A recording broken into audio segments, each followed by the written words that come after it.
Sebelum kita mulai, aku penasaran, kamu yang nonton video ini asalnya dari mana? Tulis di kolom komentar ya, aku pengen tahu sejauh apa video ini nyampe ke kamu. Dan sebelum lanjut, jangan lupa subscribe, karena konten seperti ini bakal rutin muncul di channel ini. Kalau udah subscribe, oke, kita lanjut ke videonya. Aku mengenal Pak Handoko, ayah mertuaku, sudah lebih dari 6 bulan sejak pernikahanku dengan Adit. Ia adalah seorang duda yang sudah lebih dari 10 tahun menjalani hari-harinya seorang diri di kampung. Usianya memang tidak lagi muda, namun wajahnya tetap menyimpan ketampanan yang tidak mudah luntur dimakan waktu. Guratan halus di wajahnya justru menambah karismanya, membuatku dan orang-orang menaruh hormat begitu bertemu dengannya. Hidupnya sederhana, tidak berlebihan. Namun, sikapnya yang tegas dan penuh wibawa menjadikannya sebagai sosok yang diperhitungkan di lingkungannya. Aku mendengar dari Adit bahwa banyak tetangga mengaguminya, bukan hanya karena ia seorang yang mapan, tetapi juga karena cara ia menjaga harga diri keluarga setelah ditinggal istrinya. Adit adalah anak tunggalnya, alasan baginya untuk terus bertahan, meski sunyi selalu menjadi teman setianya. Adit, suamiku, adalah lelaki muda yang dibesarkan oleh tangannya sendiri, dididik dengan disiplin sekaligus kasih sayang. Adit bercerita, ayahnya seringkali menolak untuk menikah lagi, meski beberapa kali ada perempuan yang mencoba mendekat. Alasannya sederhana, ia tidak ingin Adit merasa kehilangan perhatian seorang ayah kini. Perjuangannya pun terbayar. Adit tumbuh menjadi lelaki yang baik, sopan, dan bertanggung jawab. Kabar bahwa aku, Anita, seorang wanita cerdas dan berparas ayu, akan menikah dengannya, membuat hati ayah Handoko diliputi rasa bahagia sekaligus haru. Baginya, pernikahanku dengan Adit bukan sekadar pesta, melainkan bukti bahwa ia berhasil membawa anaknya melangkah ke gerbang kedewasaan. Hari pernikahan itu pun tiba. Ayah datang mengenakan jas sederhana berwarna abu-abu tua bersama sopir pribadinya. Kehadirannya memancarkan wibawa yang berbeda. Banyak tamu undangan yang menyalaminya dengan penuh hormat. Sementara itu, tatapan orang-orang tak bisa menghindar dari sosoknya yang masih terlihat gagah. Saat itulah aku melihat untuk pertama kalinya sosok mertua yang selama ini hanya kudengar dari cerita Adit. Ada sesuatu yang berbeda pada pria paruh-baya itu. Ia tampak begitu menenangkan sekaligus menggetarkan. Saat bersalaman, aku mendapati tangannya hangat, genggamannya mantap.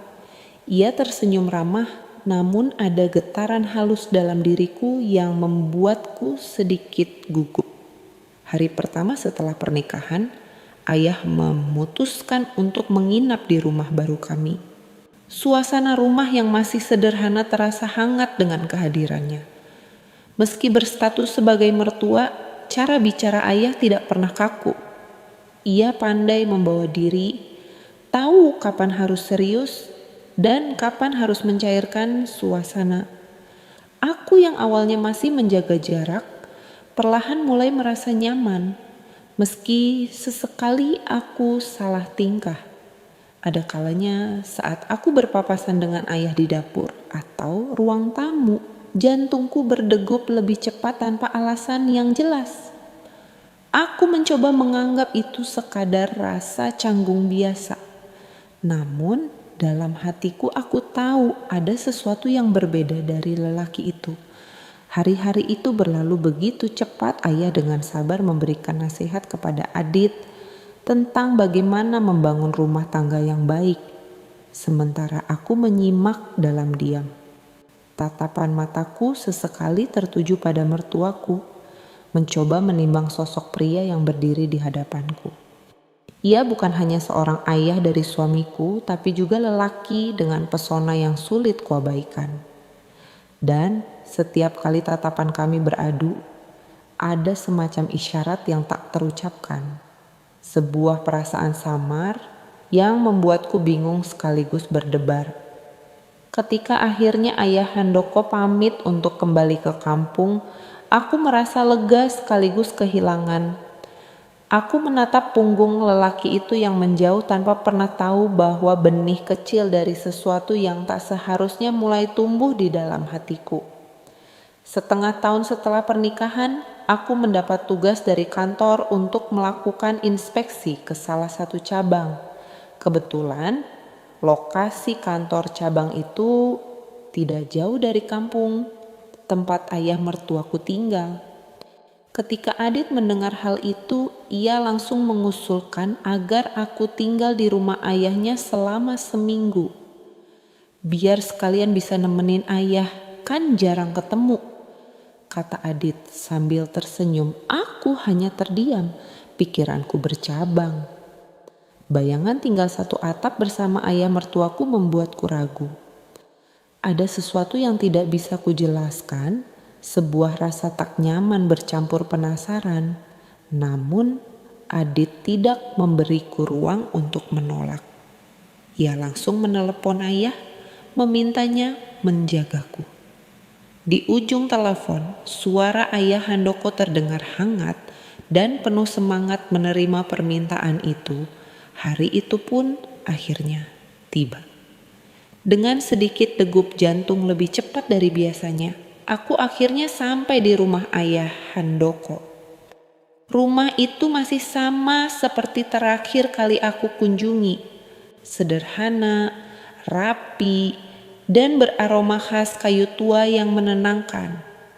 Saat pertama kali menatap ayah mertuaku di depan pintu, aku kembali merasakan getaran aneh yang dulu sempat kurasakan di hari pernikahan.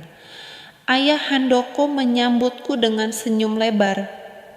"Masuklah, nak, anggap saja rumah sendiri," ucapnya dengan suara berat yang menenangkan.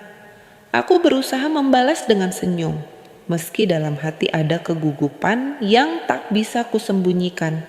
Malam pertama terasa canggung. Obrolan kami hanya seputar pekerjaan Adit, keluarga, dan keadaan kampung. Namun, sorot mata ayah yang tenang membuatku merasa diperhatikan lebih dari sekadar menantu. Hari kedua mulai terasa berbeda. Aku mulai merasa lebih santai dan apa adanya. Aku tak lagi memilih pakaian formal seperti hari sebelumnya. Kali ini aku mengenakan pakaian santai, kaos longgar, dan celana pendek. Biar nyaman saja, pikirku. Namun, tanpa kusadari, pilihan sederhana itu justru membuat ayah Handoko beberapa kali menahan diri untuk tidak terlalu lama menatapku. Saat kami makan siang bersama, ayah berusaha menjaga sikap. Tapi, setiap kali aku tertawa, ada rasa hangat yang merayap pelan di dadanya. Aku pun mulai terbiasa dengan perhatian kecil ayah, seperti menyuguhkan teh hangat, menanyakan lelah pekerjaanku, atau sekadar mendengarkan cerita-ceritaku. Perhatian yang tulus itu tanpa sadar membuatku mulai merasa nyaman berada di dekatnya. Sore itu hujan turun deras. Aku duduk di ruang tamu menatap keluar jendela. Ayah duduk di seberangku menatap hujan dengan tatapan yang dalam. Hujan ini mengingatkan ayah pada masa lalu, katanya pelan, lalu mulai bercerita tentang istrinya yang telah tiada. Aku mendengarkan dengan saksama. Ada nada kerinduan sekaligus kekosongan di balik suara itu saat ayah menoleh padaku. Mata kami bertemu. Aku tiba-tiba merasakan sesuatu yang sulit kuuraikan, seolah jarak di antara kami menghilang. Aku buru-buru menunduk, pura-pura memperhatikan cangkir teh di tanganku. Malamnya, suasana semakin cair. Kami duduk berdampingan di ruang tamu, menonton televisi. Obrolan meluas ke hal-hal ringan, mulai dari kisah lucu masa kecil Adit hingga kejadian sehari-hari di kantorku. Ayah Handoko ternyata humoris, membuatku tertawa lepas berkali-kali. Dalam tawa itu, aku merasa seolah lupa bahwa aku sedang berbicara dengan mertuaku. Ada saat-saat di mana kami tertawa bersamaan, lalu saling menatap lebih lama dari seharusnya senyumku mengembang. Sementara tatapan ayah mengeras seakan menahan sesuatu di dalam dirinya. Dan setiap kali aku sadar tatapan itu, aku hanya pura-pura kembali menoleh ke arah televisi, meski dalam hatiku ada bisikan kecil yang mengatakan bahwa aku mulai menikmati perhatian itu. Hari-hari berikutnya berjalan dengan cara yang aneh. Rasa canggung yang tadinya begitu kuat kini seolah benar-benar lenyap. Aku mulai terbiasa berjalan di rumah dengan pakaian santai yang sedikit terbuka. Terkadang aku hanya mengenakan kaos tipis santai dengan celana pendek atau kaos longgar yang melekat di tubuhku. Bagiku, itu hanya kebiasaan yang kulakukan di rumah bersama Adit. Namun, di hadapan ayah Handoko, semuanya terasa berbeda. Ayah berulang kali menundukkan pandangan setiap kali aku melewati ruang tamu, tapi matanya selalu sempat menangkap sekilas sosok yang tidak seharusnya ia kagumi. Malam-malam semakin sering kami isi dengan obrolan panjang. Aku mulai tertawa, bercerita, dan tanpa sadar mulai memperlihatkan sisi diriku yang tak pernah kutunjukkan. Di depan mertua, sebuah kejadian sederhana mulai mengusik. Suatu malam setelah selesai mandi, aku keluar dari kamar mandi hanya dengan handuk melilit tubuhku. Aku berjalan melewati ruang tamu di mana ayah mertuaku sedang duduk membaca koran. Aduh, maaf ya, Anita lupa bawa baju. Kataku sambil tersenyum kikuk. Ayah mertuaku hanya terdiam sesaat. Matanya refleks mengikuti langkahku yang cepat menuju kamar. Sekilas kulit putihku terlihat di sela kain yang nyaris terlepas. Ayah buru-buru kembali menunduk ke arah koran, meski huruf-huruf di depannya sudah tidak terbaca sama sekali. Malam itu ia gelisah. Bayanganku dalam balutan handuk berulang kali muncul di benaknya, membuatnya sulit tidur. Sementara itu, aku sendiri menyadari sesuatu. Ada tatapan berbeda yang sempat kutangkap dari mata mertuaku. Tatapan yang membuat darahku berdesir cepat antara malu dan entah mengapa aku tidak marah. Hari ketiga, sebuah kebiasaan kecil membuka celah baru. Aku sering membiarkan jendela kamarku sedikit terbuka untuk mendapatkan udara segar.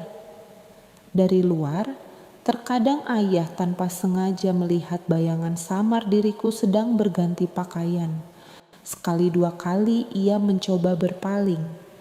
Namun, rasa bersalah bercampur rasa ingin tahu membuatnya sulit untuk tidak kembali melirik.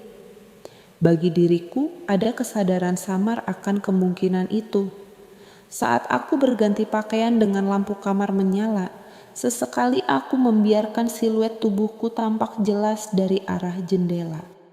Suasana sore itu semakin memperkuat kedekatan aneh kami. Hujan turun deras. Suara gemuruhnya menutup sunyi. Aku duduk di ruang tamu sambil menyeduh teh. Sementara ayah berdiri di dekat jendela memperhatikan butir-butir air yang jatuh.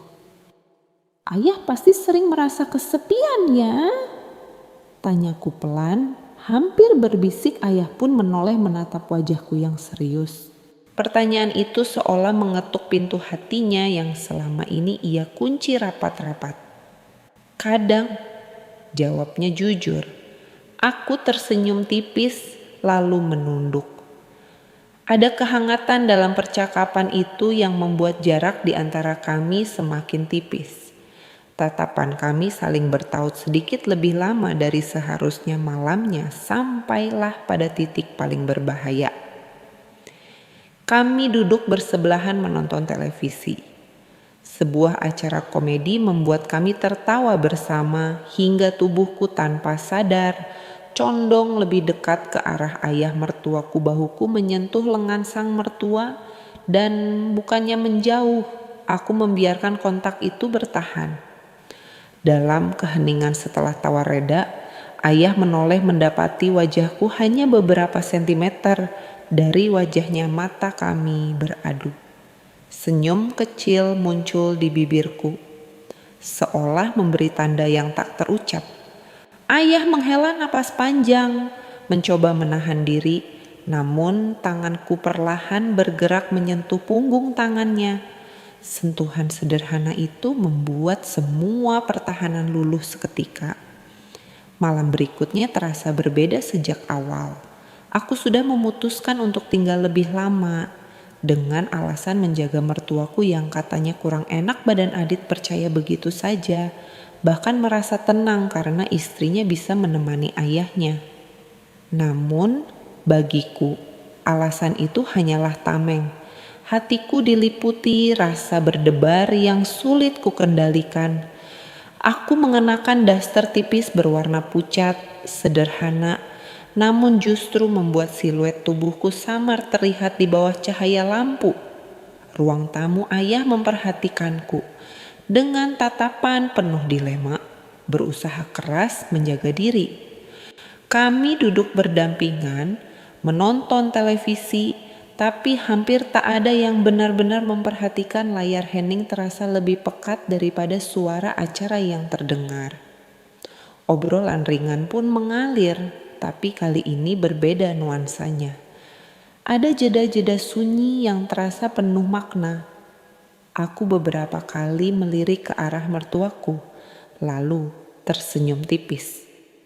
Ayah, Anita senang bisa tinggal di sini. Rasanya hangat meski hanya berdua. Ucapku pelan. Ayah menelan ludah. Dadanya bergemuruh mendengar ucapanku. Ia hanya menjawab singkat, ayah juga senang ada teman.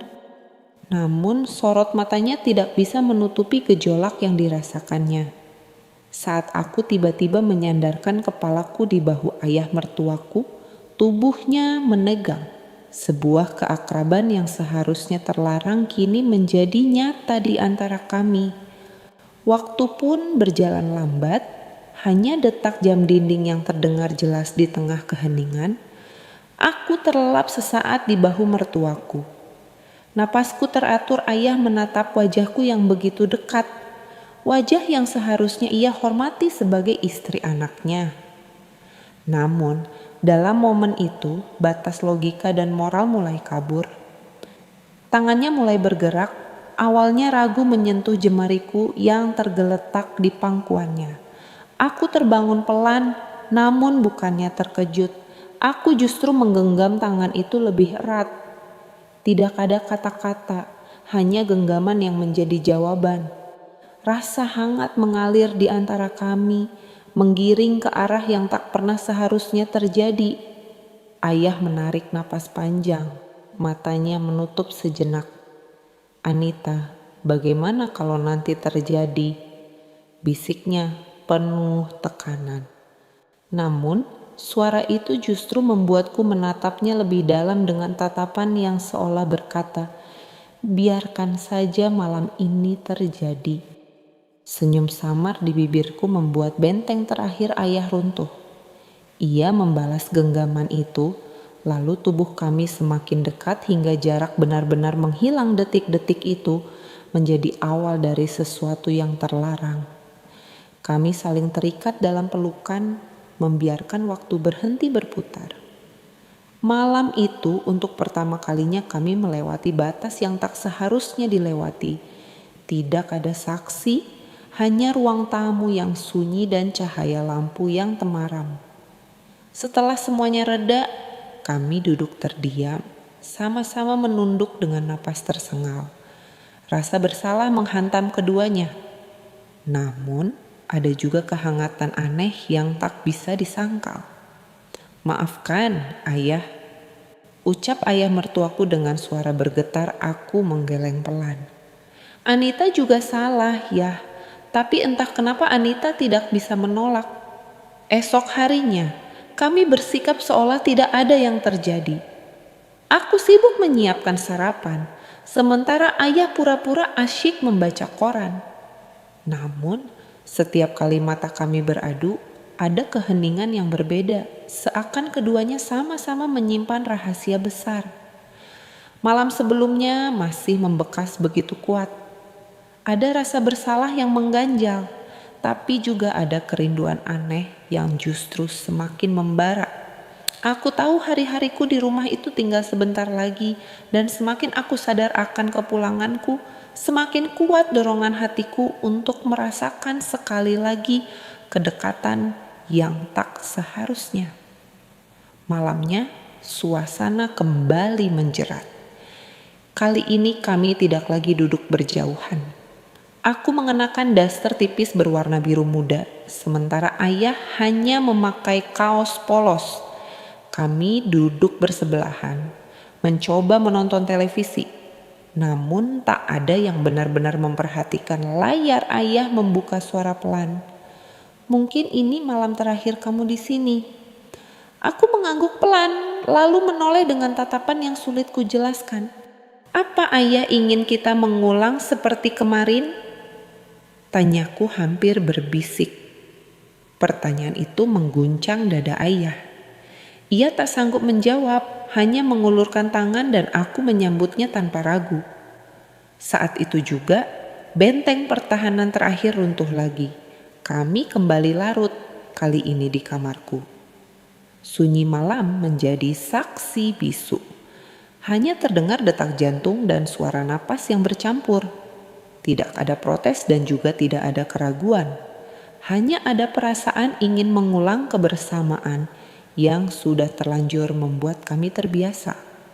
Waktu seakan berjalan cepat hingga akhirnya kami terbaring dalam diam. Aku menatap langit-langit, sementara ayah terlihat memegang kepala. Kita tidak boleh seperti ini terus, nak, ucapnya lirih. Aku akhirnya menoleh. Aku tahu ya, tapi aku juga tidak bisa menghapus perasaan ini begitu saja. Pagi pun akhirnya tiba. Aku membereskan koper, sementara ayah hanya bisa duduk di ruang tamu, menatap kosong ke arah pintu. Setiap langkah yang kuambil terasa berat. Sebelum benar-benar berangkat, aku duduk di samping mertuaku. Ayah, terima kasih sudah mau menerima Anita di sini. Maaf juga untuk semua yang terjadi. Suaraku bergetar, seolah menahan sesuatu yang ingin kukatakan, tapi tak berani. Ayah meraih tanganku erat, menatap dalam-dalam. Jangan salahkan dirimu sendiri. Anggap saja ini rahasia kita yang akan kita bawa sampai kapanpun. Ucapan itu membuatku terisak, namun aku hanya mengangguk tanpa kata. Saat mobil jemputan kantor datang, aku memeluk ayah mertuaku dengan erat. Pelukan itu lebih lama dari biasanya, seolah enggan dilepaskan. Apa nanti kamu bisa menyempatkan datang lagi? Tanya ayah lirih. Nyaris tak terdengar. Aku menahan senyum dengan mata berkaca-kaca. Akan kuusahakan ya, jawabku. Kami melepaskan pelukan dengan berat hati. Aku melangkah pergi meninggalkan rumah yang kini kembali sunyi. Ayah berdiri di ambang pintu, menatap punggungku yang menjauh. Hatinya penuh rasa bersalah sekaligus kerinduan yang membakar. Ia tahu kisah itu seharusnya berakhir di sana. Namun, entah mengapa di sudut hatinya yang terdalam, ia berharap takdir memberi kami kesempatan untuk bertemu lagi, meski hanya sekali saja. Terima kasih yang sudah menonton sampai akhir. Jangan lupa like video ini dan bantu subscribe. Ambil baiknya dan buang buruknya dari ceritaku ini. Semoga yang membantu like dan subscribe diberikan kelancaran rezeki dan dipermudah segala urusannya. Sampai berjumpa di video berikutnya.